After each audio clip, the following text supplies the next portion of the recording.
সঁচাকৈ আজি আমি সদৌ অসম আদিবাসী ছাত্ৰ সন্থা আসাম মাজবাট আঞ্চলিক সমিতিৰ উদ্যোগত যে নেকি কাজিৰঙাৰ সাংসদ কামাখ্যা প্ৰসাদ তাছাৰ বেটলি চাহ বাগানত আমি পুতলিকা দাহ কাৰ্যসূচী কৰিছোঁ।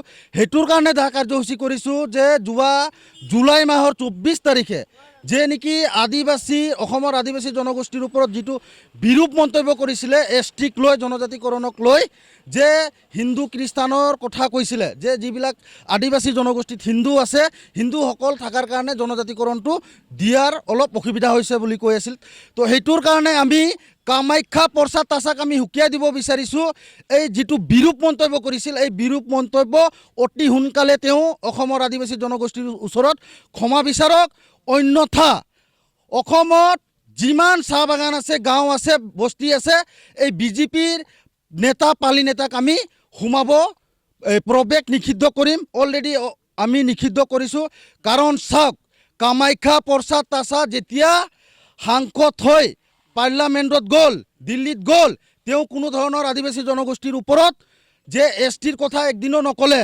অসমৰ আদিবাসী জনগোষ্ঠীৰ ওপৰত যিবিলাক জ্বলন্ত সমস্যাবিলাক আছে, জনজাতিকৰণ, মাটিৰ পাট্টা, তাৰপিছত বাগানৰ হাজিৰা, যিটো নিম্নতম মজুৰিৰ কোনো ধৰণৰ মাত মাতা আমি দেখিবলৈ নাপালোঁ।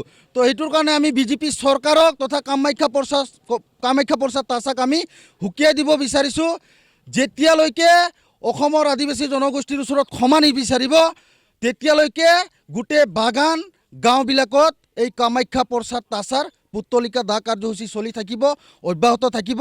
আগন্তুক যি বিটিআৰ নিৰ্বাচন আছে, এই বিটিআৰ নিৰ্বাচনত গোটেই মাজবাটৰ চাহ বাগিচা, মাজবাটৰ গোটেই গাঁও অঞ্চলত বিজেপি নেতা পালি নেতাক সোমাব দিয়া নহ'ব। এইটো একদম স্পষ্ট কথা। কাৰণ চাওক, কামাখ্যা প্ৰসাদ তাছা বিজেপিৰ সাংসদ, এই বিজেপিৰ সাংসদে যি নেকি বিৰূপ মন্তব্য কৰিছিল আদিবাসী জনগোষ্ঠীৰ ওপৰত, সেইটোৰ কাৰণে আজি আমি পুতলিকা দাহ কাৰ্যসূচী কৰিছোঁ। আৰু মাজবাটৰ যিমান চাহ বাগান আছে, গাঁও অঞ্চল আছে, বিজেপিৰ নেতা পালি নেতাক প্ৰৱেশ একেবাৰে নিষিদ্ধ কৰিছোঁ। হয়, আজি আমি সদৌ অসম আদিবাসী ছাত্ৰ সন্থা আশা হৈ পেলাই আমি বেটেলি চাহ বাগিচাত এক পুতলিকা দাহ কাৰ্যসূচী তথা প্ৰতিবাদী কাৰ্যসূচী আমি ৰূপায়ণ কৰিলোঁ। আৰু এই পুতলিকা দাহ কাৰ্যসূচী তথা প্ৰতিবাদী কাৰ্যসূচী এইটোৰ কাৰণেই লোৱা হৈছে যে আমাৰ কাজিৰঙা লোকসভা সমষ্টিৰ সাংসদ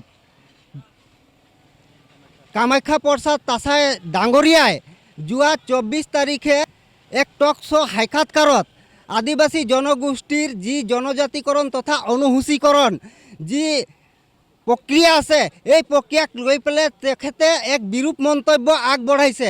সেই বিৰূপ মন্তব্য হ'ল যে অসমৰ আদিবাসী জনগোষ্ঠীসকলৰ মাজত যি হিন্দু খ্ৰীষ্টানক যি মন্তব্য আগবঢ়ালে, সেই মন্তব্য আগবঢ়োৱাক তথা কামাখ্যা প্ৰসাদ ডাঙৰীয়াক আমি সদৌ অসম আদিবাসী ছাত্ৰ সন্থা হৈ পেলাই তীব্ৰ ভাষাৰে গৰিহণা দিছোঁ।